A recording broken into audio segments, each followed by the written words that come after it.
welcome back. So today we're going to be talking about how this could be it. This may very well begin the new market rally. So with that being said, let's get it. All right, so we're going to cover a few things today. We're going to cover the Nasdaq, Bitcoin. We're not going to do the Grayscale Trust today. We'll talk about that tomorrow, this weekend, basically. But there is a few other things that we'll talk about as well, including our positions, a profit we just took on a swing trade, and so on. So let's begin with the Nasdaq. So I told you guys before that specifically what I was looking for is for us to get basically some indication that the markets were going to reverse on the 4-hourly time frame, right? So I told you guys the parameters that we were looking for was either some major bullish news catalyst, which I've been following the news very closely, and I have not really seen any major catalysts. I mean, I saw some Trump coming out and saying something about he didn't think there was likely going to be a recession or not to worry or something like that. Again, not verbatim, but somewhere along those lines. And also that anybody that is in stocks and bonds should do very well, which I agree. I think most people are missing the forest for the trees, but that's besides the point. So on the news end, not seeing anything there, but on the technical, starting to see a potential, what appears to be a reversal playing out right before our very eyes. So again, on the 4-hourly, we have a double bottom, okay? Usually a double bottom is indicative of some kind of confirmed breakout. Again, we're looking for a breakout above the neckline. This could also be considered a W pattern, which again would be a break above the neckline. We may see that before the end of this trading session. So there's that. Again, double bottom, very bullish pattern. Anybody that trades understands what I'm talking about. This is very much a trader's market at this point until we get a major reversal rally to the upside, which is just barely being confirmed, okay? And a break of the downtrend line. You can see this long downtrend here, okay? The reason I drew the line at the top is because this is a bearish trend in the midterm, and we're looking for a break to the upside, okay? I'll go over a technical analysis video in depth with you guys later on each one of these strategies that we've talked about.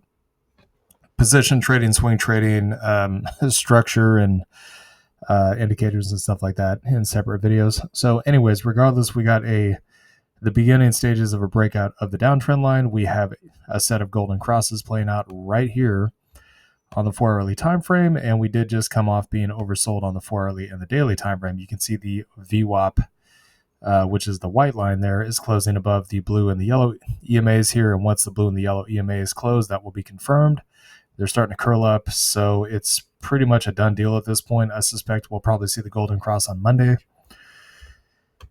And again, you can see the oversold signal here on the 4-hourly time frame. That was the kind of the early sign that maybe the market's about to go back up, okay? Very clear. Well, I mean, it's not clear until we get a move up, but it appears to be some kind of bottom information right here on the daily. Again, we got oversold on the daily, starting to get the EMA is starting to slowly curl up here on the MACD, but the RSI has already got the golden cross, so it's looking pretty good at this point, okay? And the daily looks like it may potentially close above this downtrend line as well.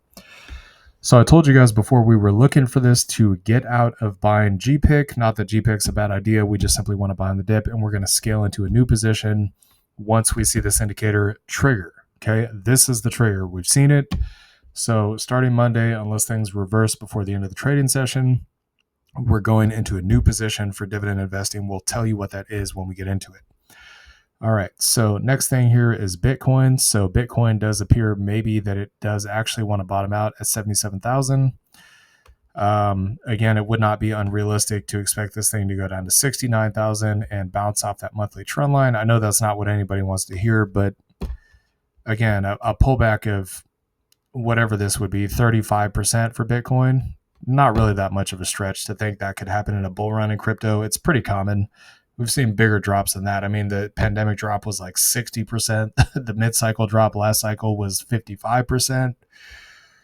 So 35% is enough to give a stock trader or stock investor a heart attack. But if you're in crypto, then you're just kind of like, yeah, whatever. 35%, who cares, right? Not a big deal. So another thing I want to point out here is a bullish divergence playing out on the daily time frame. Again, this could be indicative of the beginning of the start of a reversal. Not a guarantee, but You can see it very clearly here on the price and the RSI, right? RSI is moving up off oversold, price is moving down. That is a bullish divergence right there that indicates a potential reversal. There's also a W pattern, potential double bottom playing out off the 77,000 level. So I have to keep an eye out on that one. For now, it does look quite bullish. There's a potential we could start moving up from here. Obviously, I can't guarantee that. We got the golden cross starting to play out. We'll just have to keep an eye on this one going forward, but it looks good for now, tentatively speaking. So,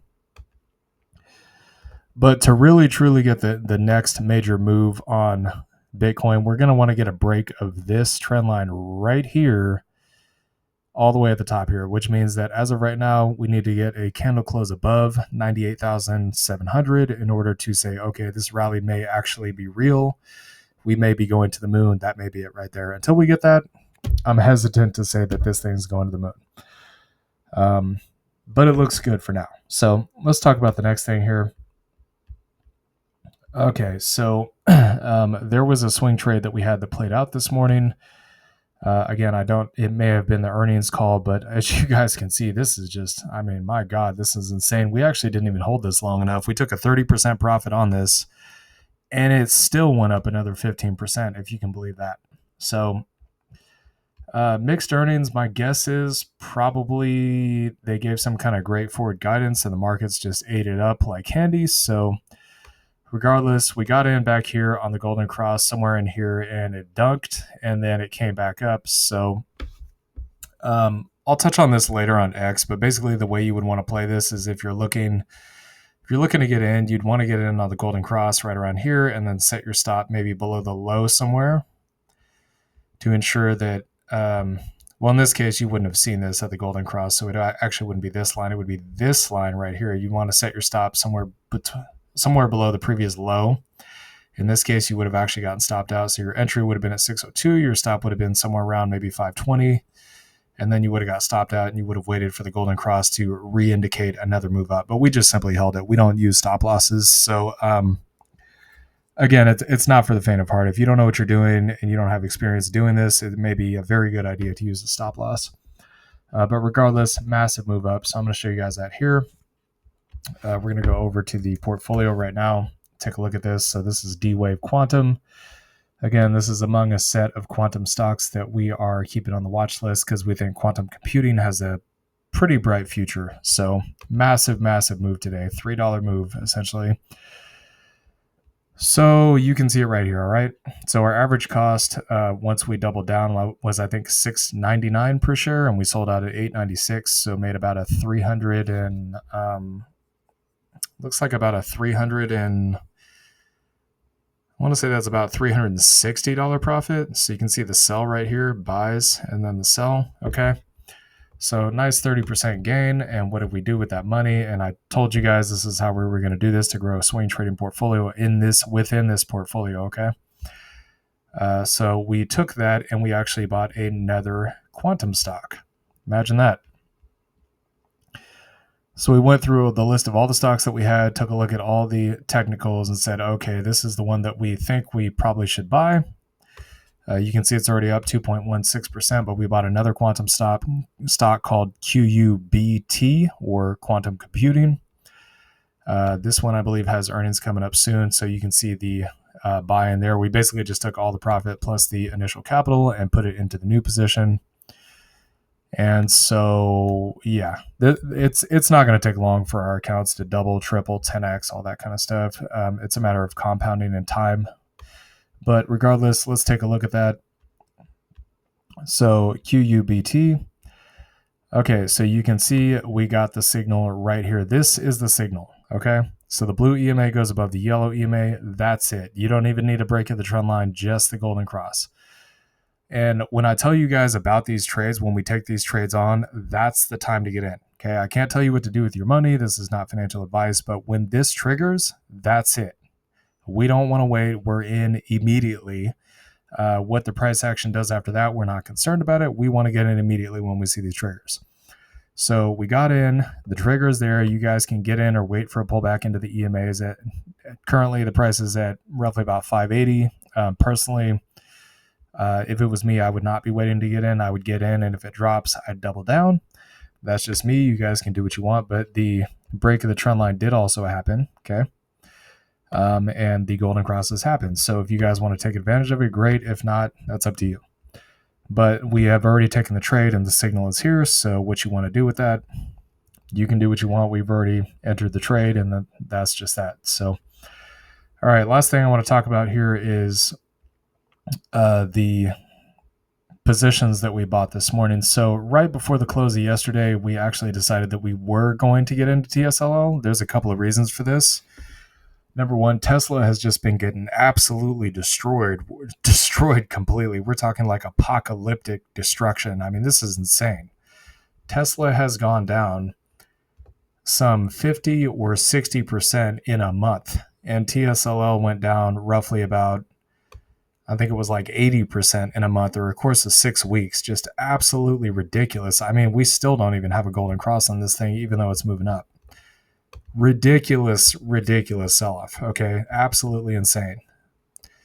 Obviously, the vast majority of the move came in the last 6 weeks, but you guys get the point, right? Minus 55%. Huge move in a very short time frame. So we said, okay, fine. We're going to do this.